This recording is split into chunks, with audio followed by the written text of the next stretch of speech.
agency, that's the Due Process Office, Mohammed, the Executive Director, Center for Social Justice, and his team, my colleagues from the State2State office, civil society organizations here present, distinguished ladies and gentlemen, including members of the press. Good morning to you all.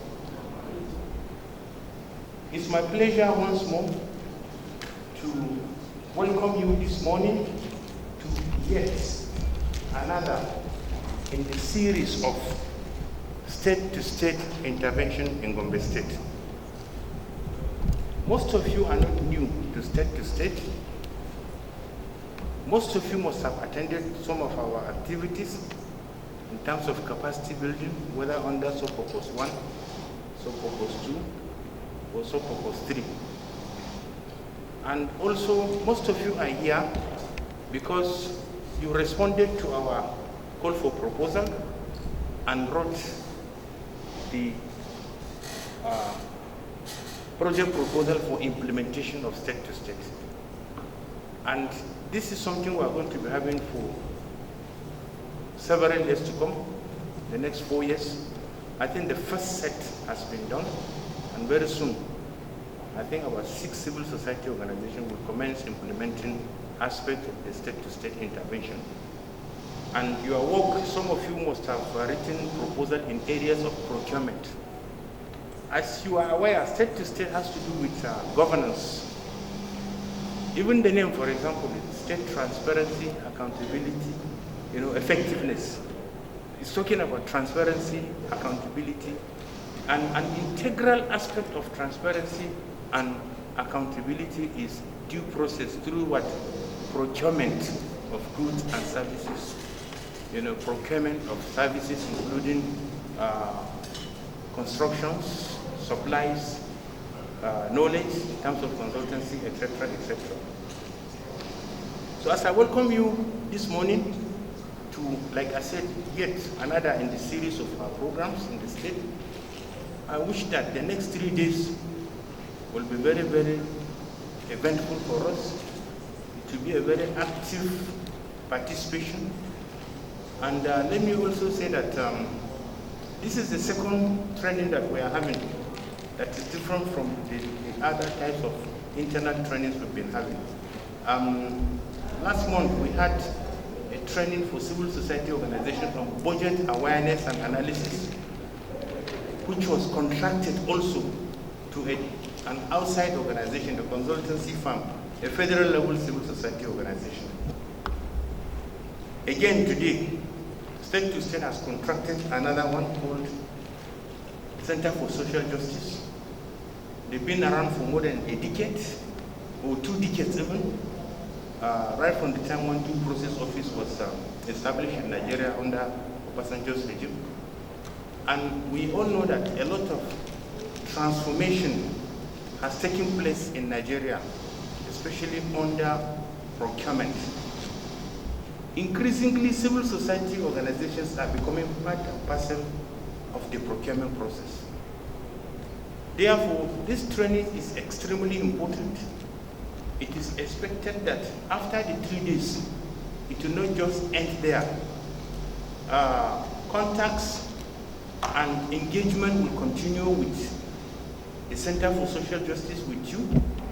And I remember that when we had the training on budget analysis, awareness training, there was this idea that came out that you want to form a coalition for good governance or whatever. We hope that is still in the process. If you have that coalition coming up, so today you have another aspect of it which will be embedded. The issue of procurement is also an integral part of transparency, like I said. So we look forward to incorporation of aspects of this training into your plannings, into the laudable effort that you are making to have a coalition, that will look at all those areas of transparency. I know that in some states like Adamawa, they have already gone ahead. They have a coalition for good governance. The coalition you have here may not have the purposes will be the same for us to achieve what we want to achieve in state-to-state.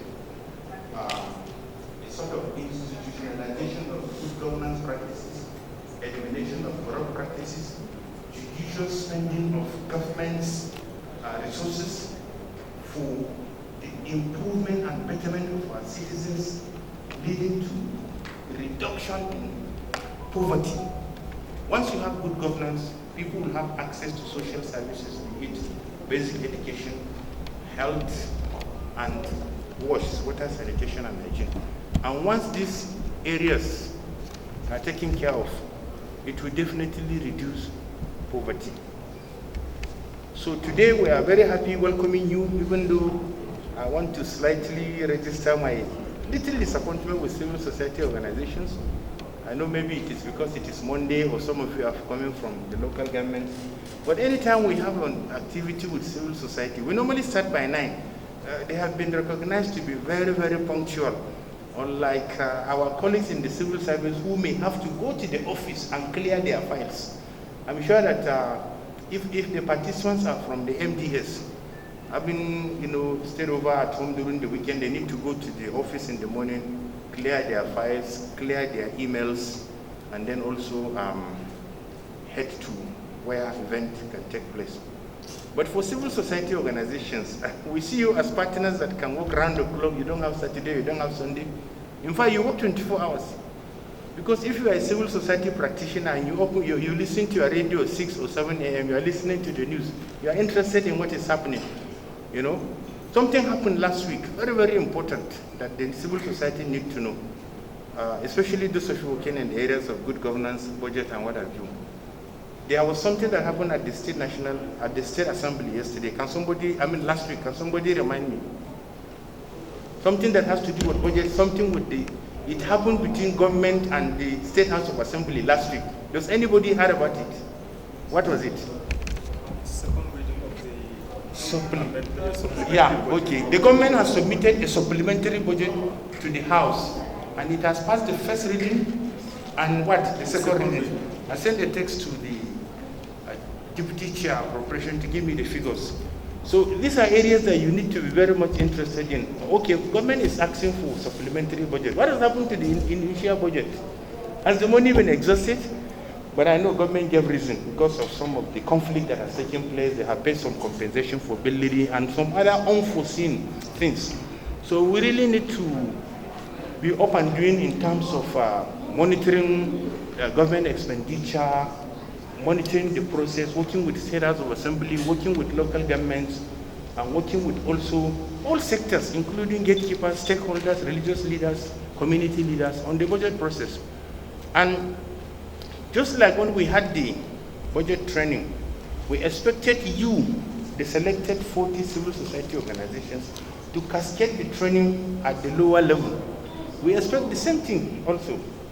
After this training, when you go back to your local government, you need to be interested in the procurement process of the local government. What is happening at the local government? These are some of the statutory responsibilities of registered civil society organizations. When the election took place last December, I remember a chairman of a particular government asked his councillors to come up with five projects, micro or mini projects from their works. It became so interesting to me that this is an innovation coming up from a local government chairman asking his councillors to come up with five projects, so that within a year or two we can monitor to see what projects scale through. And some of the stakeholders that you need to work at the local government will include councillors.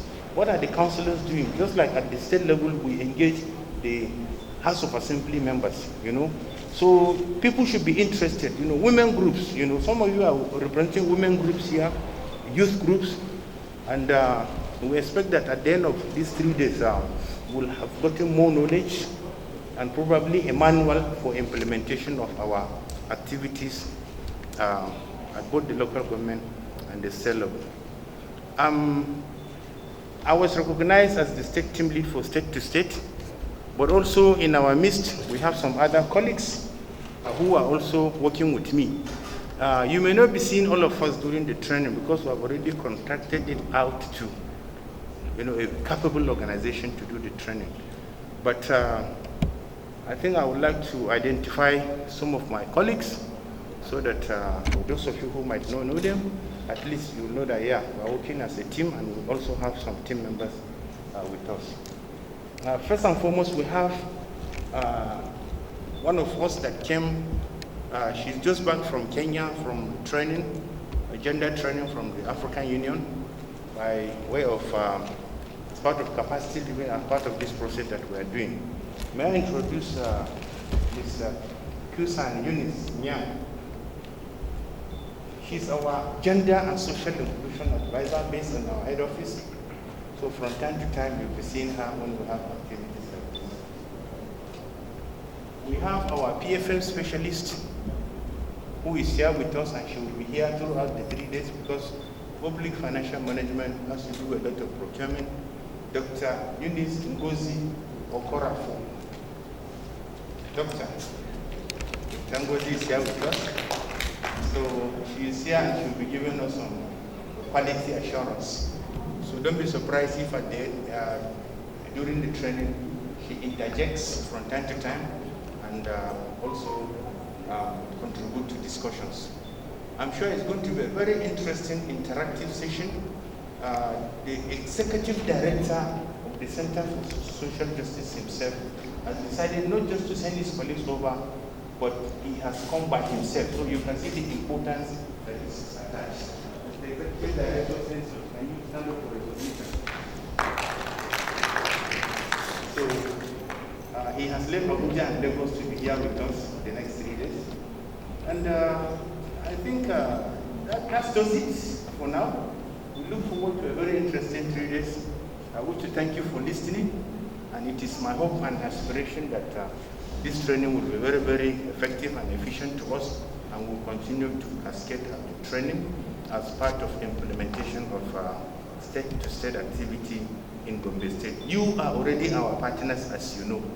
So you have become a recurring decimal in our activities. I wish to welcome and thank you very much for listening. Thank you very much.